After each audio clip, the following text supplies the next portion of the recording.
যুদ্ধের আঁচে জনজীবন বাদের সবচেয়ে বেশি প্রভাব পড়েছে খাদ্যের বাজারে। হু করে চড়তে থাকছে নিত্য প্রয়োজনীয় বিভিন্ন খাদ্যদ্রব্যের দাম। সেটাই মধ্যবিত্ত জীবনের সবচেয়ে বড় ধাক্কা। আমদানি রফতানি বাণিজ্য ব্যাপকভাবে ক্ষতির মুখে পড়ছে, ঠিক যেমনটা হচ্ছে বর্তমানে ইসরায়েল ইরানের যুদ্ধে, বা আরও বিশদে বললে মধ্যপ্রাচ্যের জুড়ে রণদামামা বেজে উঠেছে। এর সরকারি প্রভাব ভারতের ওপরে পড়েনি বললে ভুল হবে। যুদ্ধের জেরে মার খাচ্ছে ভারতের রপ্তানির বাণিজ্য। চিন্তায় মাথায় হাত পড়েছে কৃষকদের।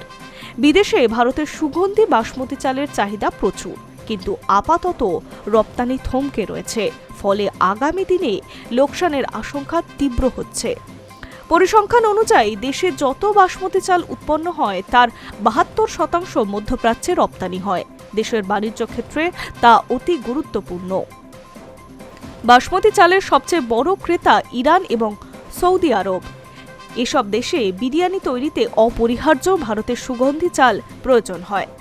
এখন রমজান মাসে তার চাহিদা আরও বেশি থাকার কথা, কিন্তু তাল কেটে দিল আচমকা ইরানের ওপরে ইসরায়েল আমেরিকার যৌথ হামলা এবং সুপ্রিম লিডার আয়াতোল্লাহ খামেনেইয়ের অকাল মৃত্যু। পুরো দমে যুদ্ধ শুরু হয়ে গিয়েছে। তাতেই ভারতীয় কৃষকদের চিন্তার ভাঁজ আরও বেড়েছে। তাদের আশঙ্কা, যুদ্ধের মাঝে রপ্তানি একেবারে থমকে তো যাবেই, আগাম দেয়া বরাতও বাতিল হতে পারে। তাহলে তাদের সাড়ে সর্বনাশ, মোটা অঙ্কের ক্ষতি, যা অপূরণীয়। পাঞ্জাবে বাসমতি চাল রপ্তানি সংস্থার কর্ণধার জানিয়েছেন, মধ্যপ্রাচ্যে দেশগুলি আমাদের সবচেয়ে বড় ক্রেতা, কারণ ওইসব দেশে বিরিয়ানির চাহিদা বেশি থাকায় বাসমতি চালের কদরও রয়েছে। বেশিরভাগ ব্যবসা হয় ধারে, অর্থাৎ আগে আমরা চাল পাঠাই, তারপর অর্থ পাই।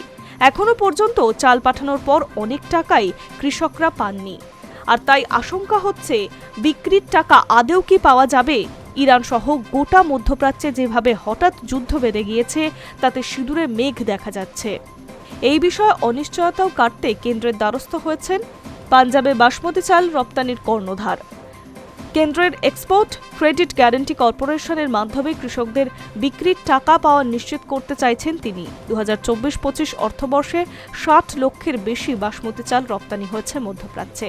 তাতে দেশে ৩৬,১৩৯ কোটি বৈদেশিক মুদ্রা আয় করছে। এবার কি হবে সেটাই চিন্তার বিষয়। Hi News network.